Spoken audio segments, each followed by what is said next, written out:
আসসালামু আলাইকুম রহমতুল্লাহ।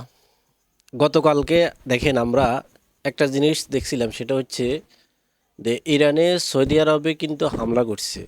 যে সৌদি আরবের উৎস মানে যে জায়গাটা, সেটা হচ্ছে তেল। আমরা জানি আরব কান্ট্রি তাদের ইনকাম সোর্স হচ্ছে তেল। তারা তেল বিক্রি করে তারা আরামাইশ করতেছে। কিন্তু সৌদি আরবের মধ্যে একবারে সবচেয়ে যেটা বড় যে কোম্পানি, এই কোম্পানি হলো আরামকো। তা আরামকো কোম্পানির মধ্যে যখন হামলা হলো, ইরানে হামলা করলো, তখন আমাদের মধ্যে একটা দ্বিধাদ্বন্দ্ব চলে এসেছে। আসলে কি ইরানে সৌদি আরবে হামলা করছে? এটা আমরা যে জিনিসটা বুঝতে পারলাম, আমাদের কাছে কারো কাছে খারাপ লাগছে, আবার কারো কাছে ভালো লাগছে যে সৌদি যুবরাজের কারণে ইরানে হামলা করছে। যে আমেরিকার প্রেসিডেন্ট হামলা করছে সৌদি যুবরাজের কারণে, চাপে পড়ে। এটা আমরা সোশ্যাল মিডিয়ার মধ্যে দেখছি।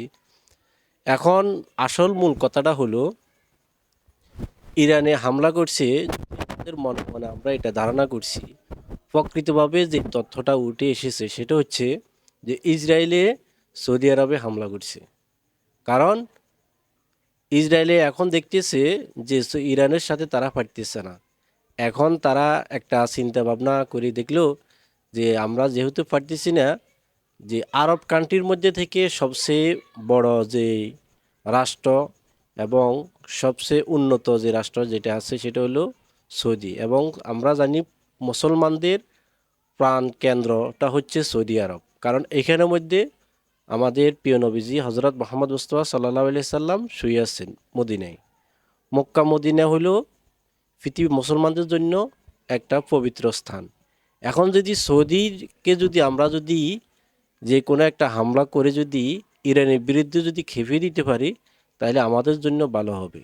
তো ইসরায়েল এই সাইলটা করি তখন এখানে হামলা করছে, অথচ আমরা দোষারোপ করতেছি ইরানকে।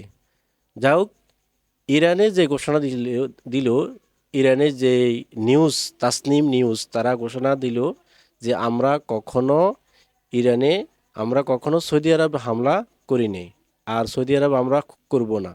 তাদের উদ্দেশ্য ছিল, যদি মার্কিন যুক্তরাষ্ট্র যদি আমাদেরকে যদি হামলা করে, ইসরায়েল যদি আমাদের হামলা করে, তাহলে আমরা সর্বপ্রথম যে জিনিসটা করব সেটা হচ্ছে মধ্যপ্রাচ্যে তাদের যে ঘাঁটিগুলো রয়েছে, সকল ঘাঁটিগুলো কিন্তু আমরা উড়িয়ে দিব।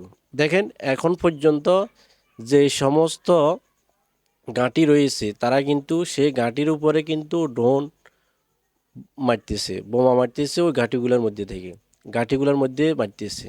কিন্তু নিরীহ মানুষকে সৌদি আরবের বিভিন্ন ধরনের জায়গা অথবা আরব আমিরাত, বিভিন্ন যে জায়গাগুলো রয়েছে, এই জায়গাগুলো কিন্তু কখনো মারে নাই। তার কারণ তারা আগেও বারো বলছে, আরব কান্ট্রি যারা রয়েছে তাদেরকে আগে বারো বলতেছে যে আমরা আমেরিকার বিরুদ্ধে, আমেরিকার যে ঘাঁটিগুলো রয়েছে তাদের উপরে আমরা হামলা চালাবো, আপনাদের উপরে হামলা চালাবো না।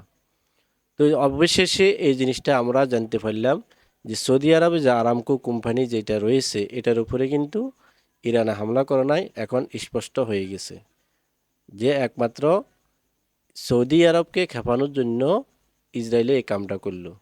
যাই হোক, সর্বশেষে ধরা খেয়ে গেল। ধন্যবাদ সবাইকে। আসসালামু আলাইকুম রহমতুল্লাহি ওবরাকাতু।